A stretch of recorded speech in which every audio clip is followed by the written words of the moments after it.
I don't know if we'll get to it today, but there's someone set me up on a reel today about disciplining your kids, or only doing rewards-based systems. So not giving them an allowance, but they have to work for their money. Like they have to and they don't get money for chores. They need to learn just to do chores, but they can earn money other ways. And it's all about your input basically. So you don't become lazy and you So sorry, did they agree with giving an allowance for no reason at all, or No. only for work? Only for work. Do you agree with that, or do you think kids should just get an allowance? I need to think through it more, but this is my first reaction. I don't know 100%. We do give Malachi an allowance of his age, $6 a week right now. So I guess, yeah, I do. I'm okay with it. Are you sure that's okay? No, I'm not. Okay. So anyways, that's okay, right? I can't believe I got an allowance as a kid. Looking at my parents, for a period of time, for sure, they gave us an allowance. I don't know why. I never got one. Yeah. No, I could see that. You have to earn. Work harder, Kyle. Yeah. Anyways. We worked as kids too. I was pretty useless. I don't think I did a lot of work when I was little at home. Like I hated working at home. But if that's all you get, you don't understand grace to a degree. I wouldn't equate the two. No, but there's something to be said for that, right? When everything is constantly earning, and then all of a sudden you get to the gospel, which is like the complete opposite of that, the complete opposite of it, of being weak and receiving, like that goes against the grain, it goes against the pride, it goes against every fabric you haven't understood it. And I often feel guilty when I am inconsistent when I discipline Malachi or Peter. So if I say if you do that again, I'm going to you're going to go to bed tonight, whatever. And then they do it again. And then I don't send them to bed that night, whatever. So I don't follow through, because then I feel like I'm not teaching them being consistent and proper discipline, which I think there's something true to that. But you also read in God's word often, there's some places in the Old Testament where God was about to destroy Israel, and Moses pleaded, I think it is, on their behalf and said please don't. And God went back on it.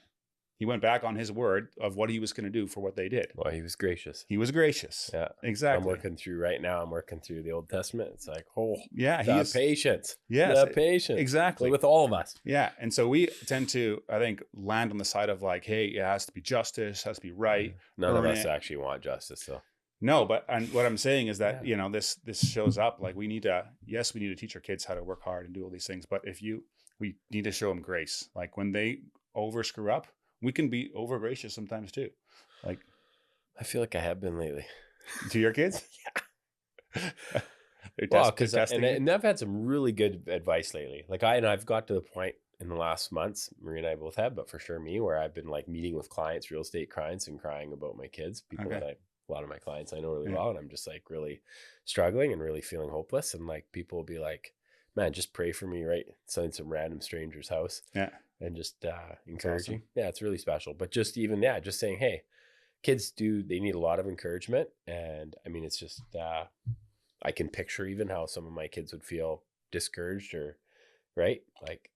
A lot of kids, even if I look back at my life in school, based on my school behavior, you would never assume that I would have ever been at all successful in any way else, going forward in life, right? Same.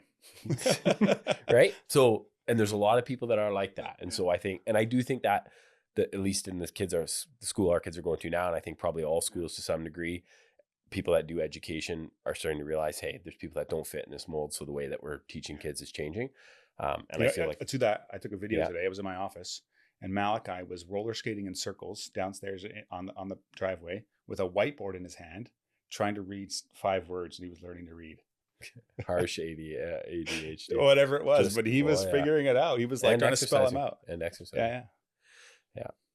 Yeah. So I just look at the kids, and it's hey, it's just, there's a lot of negative feedback whenever you're just misbehaving and not sitting properly, and now you're interacting physically with other kids. That's obviously not allowed in any way. Yeah. But it's usually a cry for attention. Yeah. There's that's the heart. Yeah. But in our home, we're not doing allowance. And now I'm wondering if we should be. I'm going to think about that. I don't think so. Marie has a whole schedule on the fridge of all the jobs and all the ways you make money.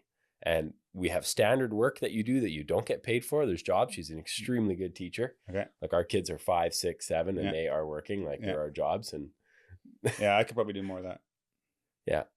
And I think, you talked to me about it the other day, which is interesting, just the perspective from another parent, but even our kids hiking the queue, at, 4, 5, 6, 7 years old, like it is hard. And it's every time there's sometimes they're better. Yeah. So context for that was I told Gary I was impressed that my kids are doing 2-hour hikes. Yeah, exactly. Yeah. Yeah. And feral kids, like they're all over the place. Uncircumcised Philistines for sure. But I mean, if I berate them, and we just, sometimes I'm carrying 2 of them. I'm just like fired up, right?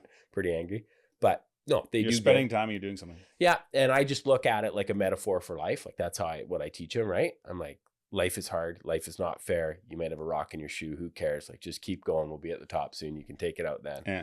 Just give her, right? And I think that overall, those hard lessons now at a young age, and they're going to be debatable how young they need to be, but I think that a lot of character is just built in pushing through things that are uncomfortable. That's right. As long as it's not absent from also being loved and having grace. Yeah, they get an ice cream treat sometimes when they're done, but not every time. And you go to Dairy Queen and you just get one big one. It drives my wife crazy. It's so funny. I think you just and I ask for 5 extra cups. No, I do it because it's just they don't need a lot of ice cream and it's more affordable. You can basically feed a family of 8 for like, I think a large is like $7.50 or $8. So it is just wisdom. Yeah. Anyways, it's mortifying for people that are with me.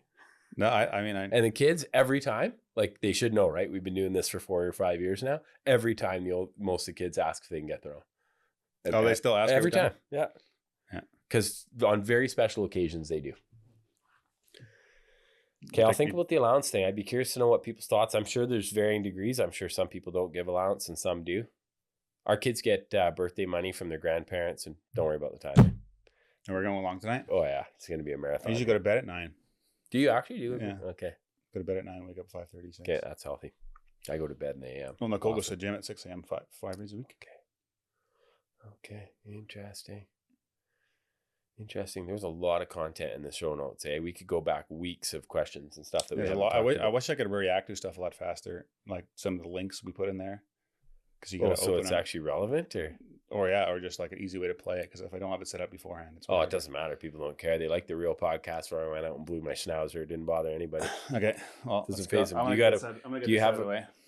Hey guys, if you enjoyed that episode and were blessed by it, would you be willing to support the show? That would help a lot in creating more content, improving the quality of the content, putting the production value, getting more guests on, and me being able to spend more time and energy towards it. So if you're interested in doing that, you can click up here and it'll take you to a support page. But you can also subscribe to the podcast by clicking over here and doing that. Thanks again for listening, and I'll catch you on the next one.